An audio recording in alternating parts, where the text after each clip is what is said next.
Hello বন্ধুরা, সবাই কেমন আছো? আশা করছি সবাই ভালো আছো।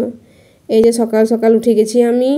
উঠে ডাল ভাত দুটো বসিয়ে দিয়েছি দুদিকে উনানে। সিম সেদ্ধ করে রেখেছি দেখুন, আর আমরা সেদ্ধ করে রেখেছি। সকাল সকাল প্রত্যেক দিনের রান্না আমার। হাজব্যান্ড স্কুলে যায়, বাচ্চা স্কুলে যায়, বাচ্চা টিফিনও থাকে, তার সঙ্গে ভাত রান্না করতে হয়। সকালটা একটু চাপেই থাকে। 6:30 থেকে প্রায় 9:30 পর্যন্ত চাপ থাকে। 9:30 পর হাজব্যান্ড বেরিয়ে যায়। 10টার সময় বাচ্চাকে নিয়ে যায় স্কুলে। তারপরে আমি একটু ফ্রি সময় পাই। যে সিম ভাজা হয়ে গেল, পরোটাটাও রেডি হয়ে গেছে বাচ্চার। সিমটাতে আমি একটু লাস্টে একটু সর্ষে গুঁড়ো করে দিয়ে দিই, তাহলে টেস্টটা একটু ভালো হয়।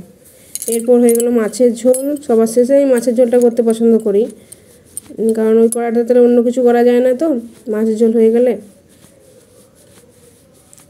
এরপর দেখুন ঘড়িতে প্রায় 9:30 বেজে গেল। আমার রান্নাও রেডি।